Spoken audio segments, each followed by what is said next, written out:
rhythms, but because there was a different type of uh, movement taking place amongst the young people, what happened is that Jamaican dancehall music began to be important in Trinidad and Tobago, and that is where you had the fusion taking place. Having the luxury of historical distance and perspective between the period, the waning of the dominance of Calypso music during Trinidad's carnival season, and the meteoric rise of Raga Soca music, the genre's writers, lyricists, and performers were able to reimagine the import and impact of Calypso-style poignant, cutting, and biting lyrics and reportray them for a new generation as new carnival music. So I wanted to put this graph so that you all can see the impact of Calypso music across various decades. So we look at the 1930s and we see that what were the themes, because what we're looking at here is the narrative web and the lyrical content. In the 1930s, we saw that Calypsos were really politically conscious commentary. Then we go to the decade of the 1940s and we see that they dealt with issues surrounding World War I, World War II, and the instability of the world. Moving then to the 1950s, we see that they reflected post-war themes. In the 1960s, where we had the civil rights movement, the Black Power movement being more dominant in US and Canada, we saw that being mirrored in the Black Power movement in the Caribbean and in Trinidad and Tobago in particular. So that is what the themes of the Calypsos were all about.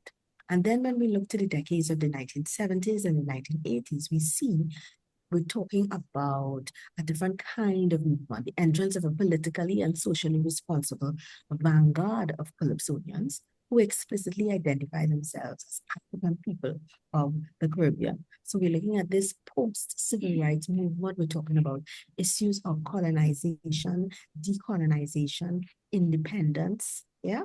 And so this is what, so based on what the themes, based on what was happening in each one of those decades, we saw a corresponding type of lyric or body of lyrics that would have been developed within these calypsos.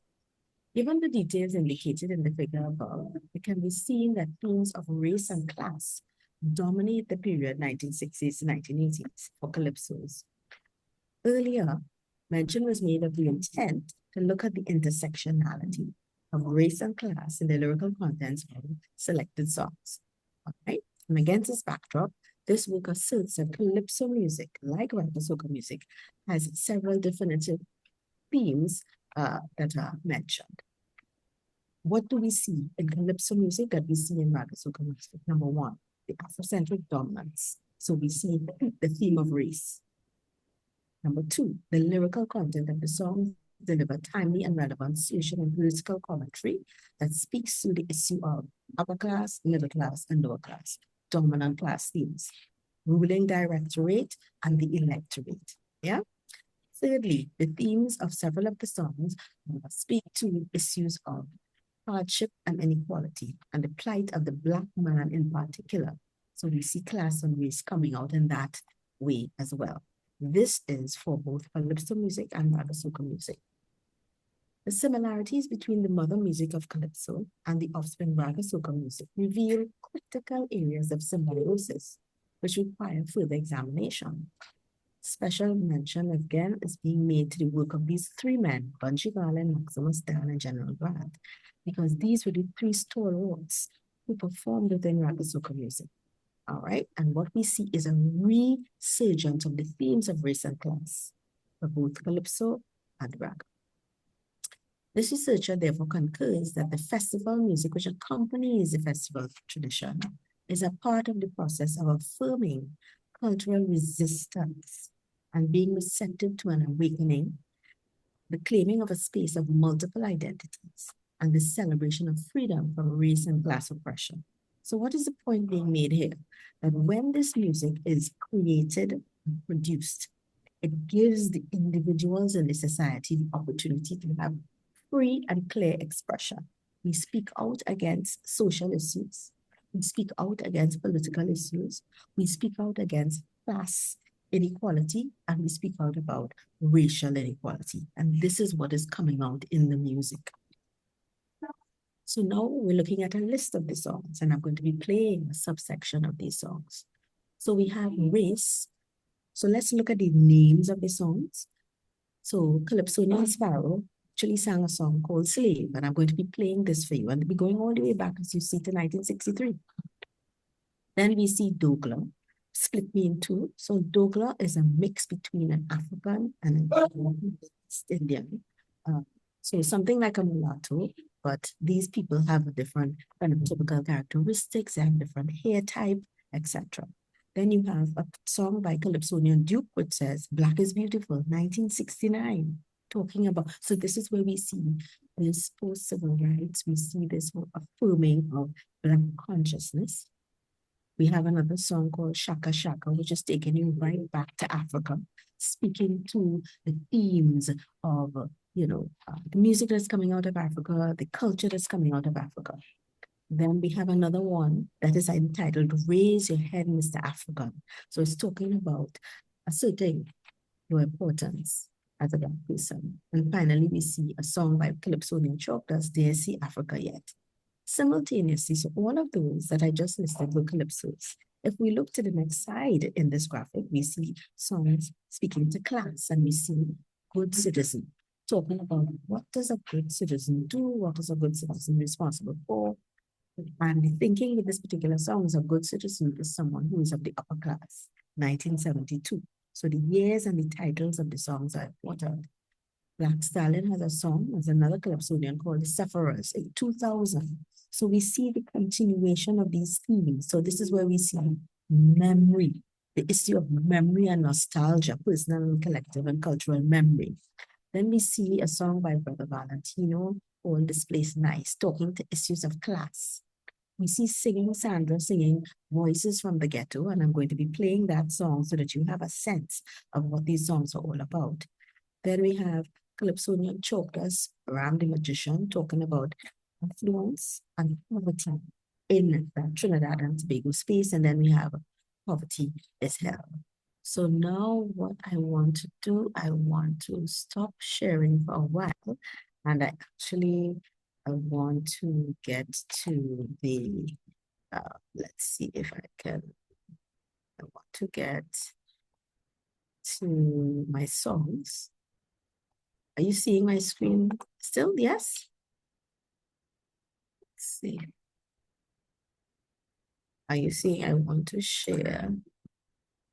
Yes, I want to share the videos. The sound is there already. So I'm going to be playing this particular song. This is a song by the Mighty Sparrow, and this is entitled Slave.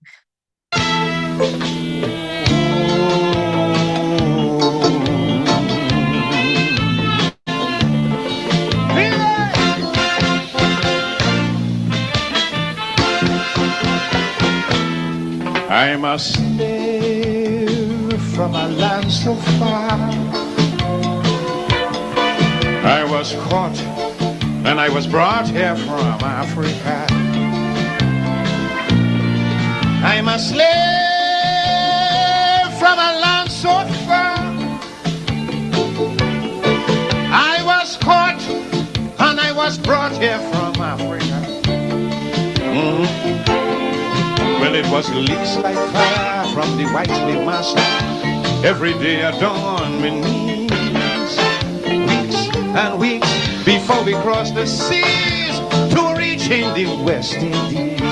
And then they make me work. I said I work. Good Lord, no pay. I toil, I toil, I toil, I toil, I toil hard each day. I'm dying.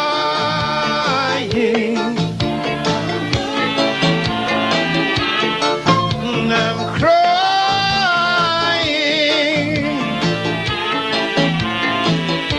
Oh,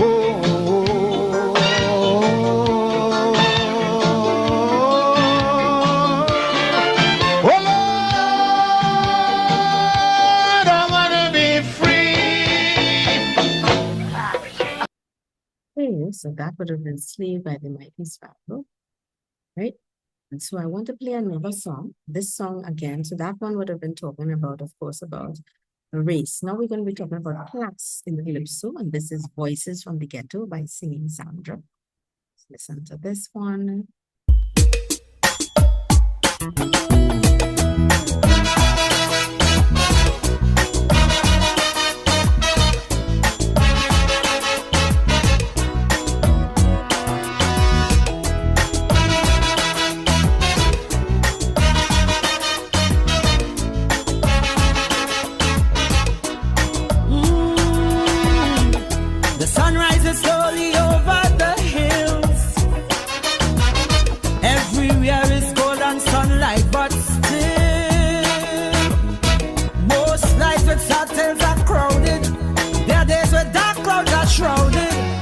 They don't smile and they never will. Only volunteers get the fill. Empty promises is what they hear. No running water from year to year. Hearts that no one desire. That if there is a Messiah, someday he hear their whispered prayer. Covered always bare and scanty. 10 people in a one-bedroom shanty. Forced to sell on the pavement. No vacancy, no employment. Cattle fire cracker from gunshot. Blood does flow when things get hot. Afraid to look out the window. To hear voices from the ghetto. Crying, crying, crying. Hey, Lord, Lord. Crying, crying. Voices from the ghetto. Okay, and so we would have seen that song is entitled Voices from the Ghetto. That's a calypso. But let's look at the corresponding genre of raga soca music, where we see the same theme, almost the identical name of the particular song. Let's see if we can get this. Bungee Garden, and this one is called From the Ghetto.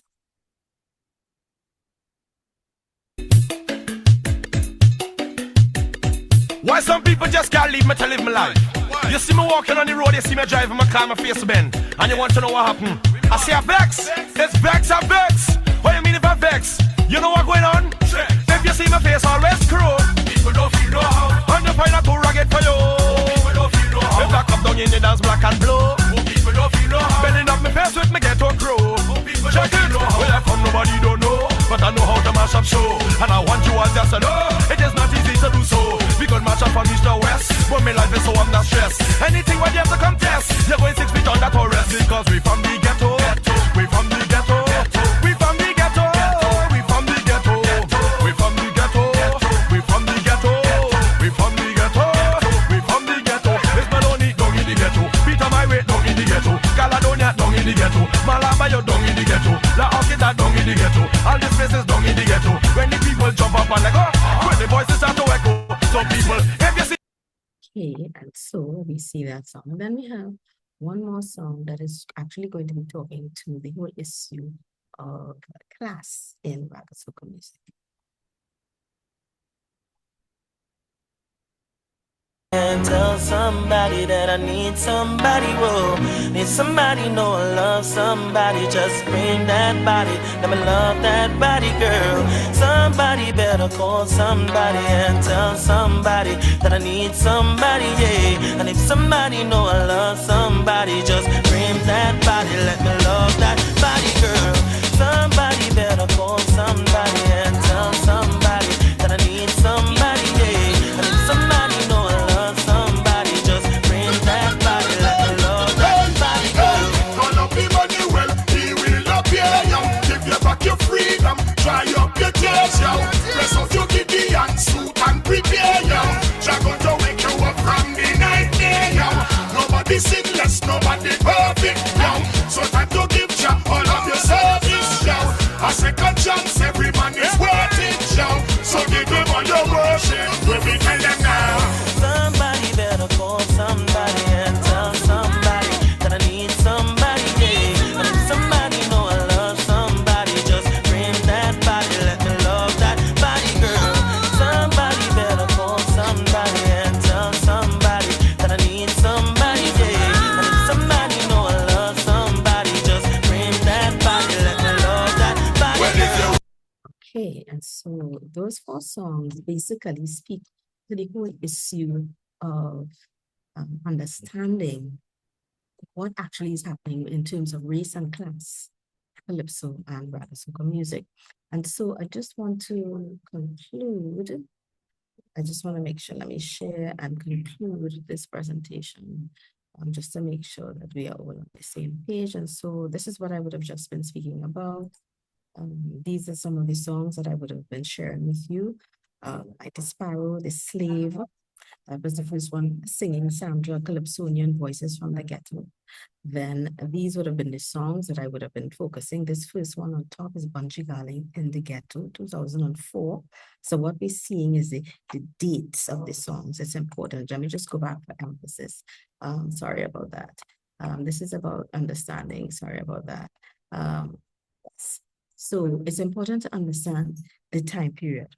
1960s to 1980s for Calypso music, and 1990s to 2013. That's the year that I would have stopped up to for Raga Soca music. So the point of this presentation is basically to show the intersectionality between race, ethnicity, and class in Caribbean popular music, using in particular the genres of Calypso and Raga Soca music to see the continuity of the themes of race, ethnicity, and class from 1960 to 2013 in 2 different musical genres emanating out of Trinidad and Tobago.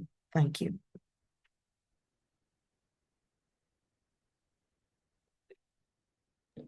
Nice. Thank you so much, Professor Meagan Sylvester. Thank you so much for this wonderful presentation, and we're very delighted to have you here. Like I said in the beginning, and I've learned a lot. You know, I haven't been able to write everything down, but I know that we can have it on YouTube. But unfortunately, I was recording. I started recording a little bit late. You know, yes. it doesn't matter. All but right. you come back to help us and bring us some new flavors. You know, some light in our mind when it comes to this beautiful music culture. You know, thank you so much, Doctor. And if you guys have some questions, don't hesitate. I don't want to be the only one talking. I know that there are a bunch of you, many scholars here. I can see, unless they're shy tonight or today. So open your mic or raise the hand, and then, yeah, she's there. We have 15 minutes Q&A. So, yeah. Question, sure. Go Yeah. ahead. Dr. Narcis, yeah. Okay. Okay. Are you listening to me, please? Yes. Okay, thank you very much, Mrs. Meagan, for your expose. It's very interesting, and I have some question. You know, as far I discovered the Caribbean, what can I say, art through a poet called Nicolas Guillen.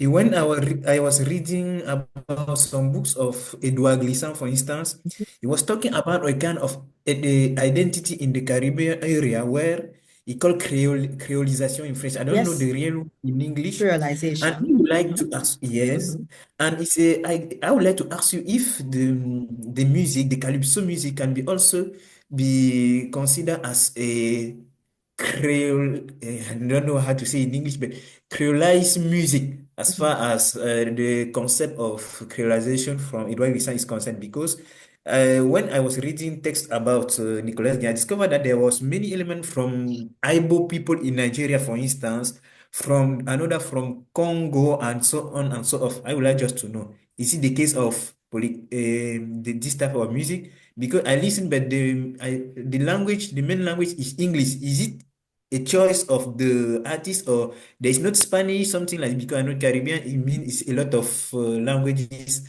and in this. So thank you very much. Maybe there are 2 questions, not just 1 Yeah, question. that's but okay. yes, Yeah. thank you very much. Okay, so let me just get to the understanding. So Calypso music initially was sung in broken French because in particular in Trinidad and Tobago, the main colonizers would have been from Britain, France, and Spain, all right? But the French had the most dominant presence.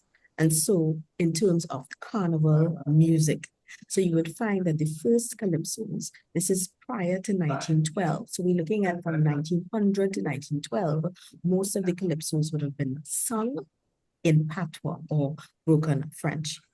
As time came on, if we think about that first recorded calypso in 1912, as I spoke about, you had a combination of broken French and English. As time went on, most of the songs began to be written and sung in English. Yeah, so that is a part of the language fabric of calypso music. Raga soca music starting from 1990 would have, of course, been by that time sung and produced in English. In terms of the question about the creolization, what you find happening in terms of Edward Glisson and the understanding of what we mean in terms of creolization, we're looking at indigeneity. All right. So if we're talking about this music that is indigenous to Trinidad and Tobago, there is going to be that element of creolization, meaning former slaves or persons who were formerly enslaved, mixing their culture with the local culture, which would have been a mix of the Europeans from Europe, mainly from Britain, Spain, and France, together with the local culture. So that's where you get this creolization of the sound and the content in terms of lyrics for calypso music. So that is why when we speak to the indigeneity, we speak about calypso music being indigenous to the Caribbean, even though we understand that the main performers, I would have mentioned in one of these slides, the Afro-Caribbean nature of calypso music. It's not Indo, it's not Asian in any way.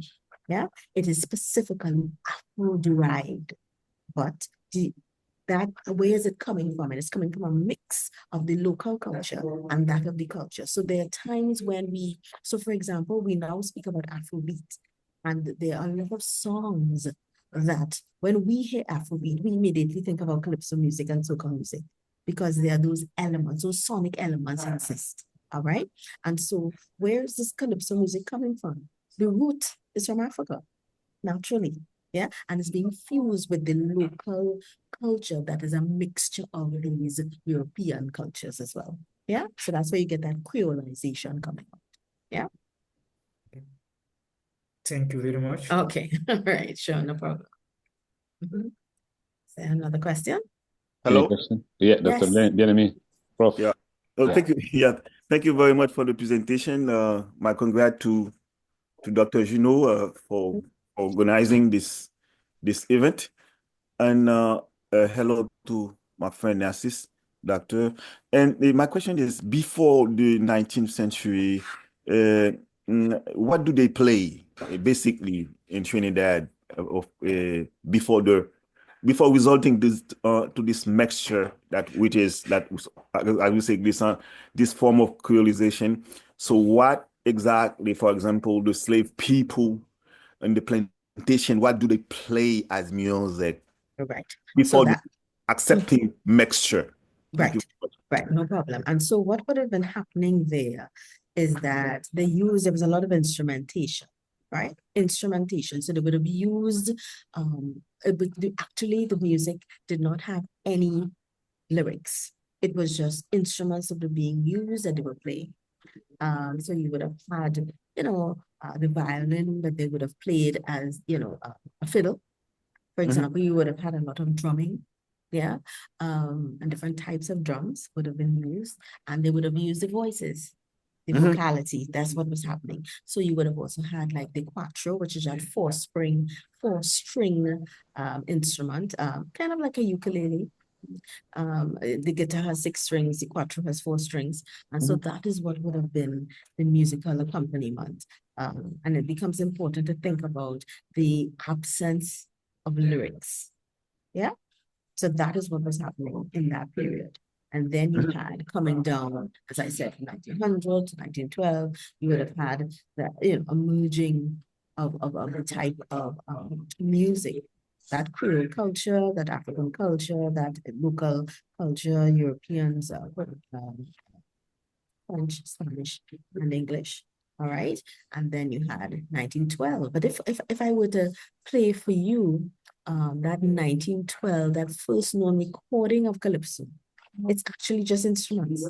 There are no lyrics. No one is singing. They're just playing. So it's like a ballad. So what we would call it would be Calypso ballads, because of course, we're talking about the time on the plantation. We're talking about the atrocities. It's important to think about the atrocities. So the slaves or the enslaved people are using this music for different reasons. They're using the music to soothe as a balm, yeah, to treat with recovery, mental recovery, physical recovery of the atrocities on the plantation. They're using it as a form, secondly, of social interaction when they get together and they interact with each other. And there were times when they would have been using the music in subtle ways to poke fun at the slave masters. Yeah, because it's about, that building that camaraderie. And of course, we in Trinidad and Tobago, like let's say in the 1800s, there would have been peace ordinances mandated by the European government to stop drumming, because drumming was seen as problematic, rabble-rousing, etc. So this is why we speak about this non-lyrical form of music taking place prior to the onset of Calypso. Yeah. Yeah, thank you very much. Welcome. Yeah, if there is no more other questions, so I can. Okay. There's Sure. Yeah. Okay. My question is the following is like as this music is rooted in Africa, as Africa is so big. So have you studied, for example, which in this great continent, which part of this great continent that this music is rooted for real, first of all, and then have you tried also in the States, what is the influence of the era of 1960s, 50s, 60s on this calypso? Because the first music, the first song that you presented, the guy who's maybe the second or the first, the guy was just saying, say, I want to go back to Africa, something like this. Right. So his gesture, showing me somebody who is very well known in the States, like and then my friend Dr. Juno presented last time. So his gesture, for example, exactly this is the style of black people in the States at that time. So have they what kind of influence black Black American have on this calypso, maybe maybe specifically on in terms of gesture, for example. Right. I understand what you're saying. So basically, we're looking at, so the culture of Trinidad and Tobago is not African American in any way. That's the first thing from the outset. So even though the gestures may seem as though they're African American, that might be a stylistic device being used in a stage performance. The presentation of yourself on the stage is one thing, as opposed to where is the music coming from, because at the time, that was during the 1960s where you saw that performance. And so you're thinking about how can you take this performance style to a wider audience. So one of the things that becomes important, so that person who sang that song, I Am a Slave, that's the Mighty Sparrow, our most celebrated Calypsonian, all right? And there was a naval base from the United States that came to Trinidad and Tobago, right? And what used to happen is that the Calypsonians used to perform for those sailors. And because you wanted the money to flow, you wanted to have work from your craft, you adopted, those Calypsonians would have adopted a particular type of stage performance to suit their audience. Yes? But that does not mean that the nature of the music itself was African American in any way. Yeah? So they were just trying to appeal to that American sensibility. When we think, so to go to your first question now, when we think about where in Africa you have this, we can trace the lineage, let's say, of some of the people who would have come to Trinidad. We think about Ghana in particular, and we think about Nigeria. Yeah, those are the two dominant spaces that we've been able to trace in terms of Calypso music. Of course, you would have had people coming from other places, in Africa, 54 countries is a lot of places, but we're thinking about those are the two dominant ones in terms of the impact that it has had on Calypso music. Yeah. I think Edric has a question. Is that okay with you, Prof? Sure, absolutely. Okay. Edric? Yes, thank you. Yes. Thank you, Dr. Sylvester. Mm-hmm. My question it's about the dancing. I lost a bit of the presentation. I don't know if you mentioned that the dancing part of the Calypso. Dancing. Is there a link between the dancing and the Afro? Is there with Africa? Or I will summarize it like this. Is there with the movement in dancing Calypso, is there a link between African movement, African dancing styles with Calypso? We didn't mention that. I didn't heard about it. Right. So I did not mention that because specifically for this particular presentation, I was just focusing on the themes of race, ethnicity, and class.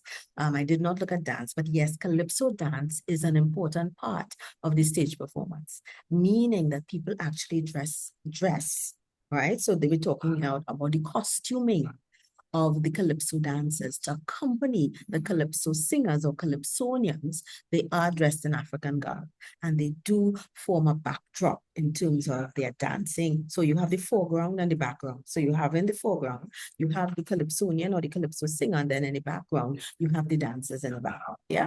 So this is also accompanied most times by drumology. All right. That would start at the beginning as the performers enter into the stage, and there is that drumming. So there is a scene or a presentation of Calypso in many ways. Yeah. So yes, that is also a part of it, but I did not share that in the video. But thank you for asking. I mean, do they have like schools? I mean, where people study Calypso music in Trinidad? I mean. Absolutely. So we have two institutions in particular, University of the West Indies, and I know that you're familiar with that institution. There is there's a master's, I believe, in Carnival Arts, and at the University of Trinidad and Tobago, there was a master's in Carnival Studies. Yeah, so there are two, and I know you asked specifically about Calypso, but I have made a decision to segment or pull out Calypso as a part of Carnival Studies, but the bigger heading is Carnival Studies, which looks at various aspects of the Carnival tradition, which would be dance, which would be music, which would be oration or that oratory approach, which would be the masquerade, right? That street display. You have traditional mask characters, you have fancy dress-up characters. This is coming from the French culture, where you had that kind of display. The French ball, if you could think about that, versus so this is why class is such a big theme in Calypso music and in Carnival, because you're talking about the juxtaposition of the upper class versus the lower class. Yeah, so you have that in all aspects of Carnival. All right, you have stick fighting, you have various elements of the traditions. And so we have two institutions that currently provide masters in these two areas. Yeah. But do you have like a generation of, like family of players from Trinidad and from playing Calypso, like from father to son? I mean, like. Oh, absolutely. The world and absolutely. The duration, Yes, absolutely. I can point you to Rashotiai, who is known to be the queen of the musical genre, Soca music. Mm-hmm. And he has died now, but his granddaughter is Nyla Blackman, and she is now performing. Yeah, so you do have generations, all right, playing and performing in Calypso. Yes, you do. And how about the lyrics? Do they keep like powerful lyrics like they used Right. to sing in the past. Right. So that is what actually my presentation was focused on, looking at the continuity of the lyrical content. Social commentary, where we spoke about race. Yeah, I am a slave, where we spoke about in the ghetto. And then you have another musical form, raga soca music, speaking to the exact theme with the name of the song with ghetto, the word ghetto being in both songs, one in Calypso, one in raga soca. So you do have that continuity in the topics, in the themes, yeah. And what I am also making the point that there is an issue with personal, collective, and cultural memory. Because for me, how could young people, yeah, write and produce music that is absolutely right in their own era and time, a different time from their parents or their forefathers, and it continues to be the same theme? It's because there is this concept of nostalgia, memory, that is continuing through the generations and re-emerging in this new musical art form. Does it mean that, they still live in the same situation? Nowadays, is there any hiatus? I don't think it's the same situation, but it's about the reality. So let me give you an example. Racism is a thing that affected people in the 1930s and it's affecting people today. It's the same theme. It's the same theme. Yeah. But people are going to respond to it differently and write about it in a different way. Yeah. Great. Any question? Hello, everybody. No question? Okay. So I think, Prof, we have to bring you back again. Okay, all right. Because I didn't know if you wanted to speak about the vocality or anything. Oh, the vocality. Yeah, I was going to Yes. mention vocality. What do we have? In terms of vocality, how is it organized? The way people are singing, is it nostalgic or whatever, the quality of the voice also? Are they trying to sound American in a way? So I've heard a couple of songs, they were like kind of, like they say commonly in France, like, it kind of stylistic related to the West in a way. Was that were those any of the songs that I played? Did you find that any of the songs that I played were like that? Maybe the last one, the guy was Okay. like a kind of ice-skinned guy, maybe one Right. guy, yeah. Right. It was kind So- of, sorry, yeah, go ahead. Right. No, that's fine. And that's the thing. Actually, American culture. So let's look at location. We've been speaking about Africa, 54 countries, and we're speaking about the distance between Africa and other spaces. It's important to note where Trinidad and Tobago is. Trinidad and Tobago is the last island of the archipelago. So right at the top of South America, right? There's a body of water, and then you have Trinidad and Tobago. Because of that distance from the United States, you would find that there has been less of an influence on the culture of Trinidad and Tobago by the United States. So music tends to be very far removed from that. So this is why the question that was asked first about the creolization is really a big thing. So there's that indigenous nature of our music coming from more Caribbean elements and African elements as opposed to from North American elements. That's beautiful. Thank you so much. That's pretty interesting. I hope we're having like a huge, kind of, let's call it like a virtual seminar in February for the Black History Month on February 22nd. So if you're free, you'll be more than welcome. We'll be more than happy to have you on board. And this is like a blessing, to have like kind of diversity of the African diaspora from the world, having like many perspective, and so from Haiti, we have friends from Haiti, from the African continent here, from America. Some of you guys didn't speak, but it doesn't matter, but they're listening, and Yes. you've been feeding us the right way. So I feel so happy and lucky, very blessed to have you here. And if you don't mind, maybe next time join forward and share more about it. All these topics that we really enjoy. And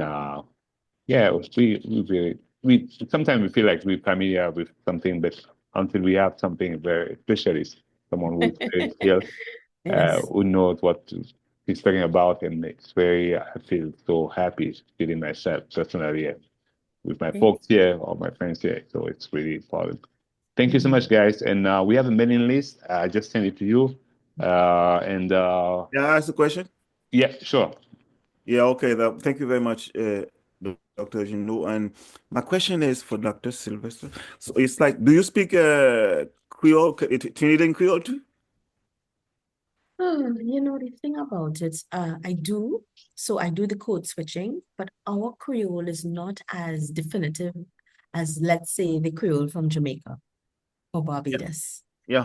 And that would be because of of the colonial masters and how we were colonized. And so there was a focus placed on English, and people were, let's say, ridiculed, chastised for speaking Creole. And so what you find is throughout the school system, that was the language of instruction, and that is also the language of communication. So there's less of that as opposed to this patois that exists in Jamaica or that exists in Barbados as two other English-speaking Caribbean islands in the Caribbean. Yeah. It's very interesting. Thank you very much. Thank you. You're welcome. But do you understand the patois, the local patois? Do you understand? I speak it. That's why I said at the beginning, I code switch. So I can get into it if I'm a mom. But we don't even have like full sentences. They're words of the use. Yeah. As opposed to like, can I write in a full paragraph? No. Because what we do is we do that interchanging back and forth. Yeah. But anyway, you do speak some French too. Come on. I do. Oh. Un peu. Yeah, okay. Yeah, maybe for more participation, like, you know, the Caribbean, Haiti, you know, we both Creole and French. And so we would like, I mean, many students would like to hear you speaking, presenting, like, so for a better participation. That's what I was saying. Okay. Thank you. I understand. Yes. Okay. All righty. Yeah. So I think we're gonna wrap up. And yes, we're running a little bit late, but compared to what we scheduled, there were so many great questions, and some other people didn't talk. So thank you so much, Dr. Meagan, Sylvester. Thank you, my friend. Thank you, guys. Thank you, Professor Bien-Aimé, Doc. Thank you so much. Thank you, everyone here. And I hope to see you guys soon. We have another talk on January 18th. Maybe it's going to be me, maybe someone else, you know. And in February, we have Dr. Bien-Aimé Tesler and a bunch of scholars here, Ezin, Pierre, and people, maybe Dr. Meagan Sylvester, she's going to join us. Who knows? So thank you so much, and have a blessed evening or night. And hope to see you guys soon. And thank you for having me. I really appreciate the opportunity. Thank you for having me. Thank you so much. Not easy to reach her because she's very, very busy. She's all over the place at the White House, here, blah, blah, blah, everywhere. You know, I follow you. You know, I'm always following you. Yes. Thank God she's my friend, so I can catch her. She said, "Okay, Gino, I'm coming." So I was able to reach her. So it's very rare to reach her, you know. And Great. Thank you. we're very blessed and lucky to have you here. And we have a mailing list, research@polyvocal.com. If you guys want to join the mailing list, that would be great. And so let's keep on keeping. Okay, thanks. Have a good one, everyone. All right, take care. Bye. Bye, Dr. Nancy. Happy New Year. Happy New Year, guys.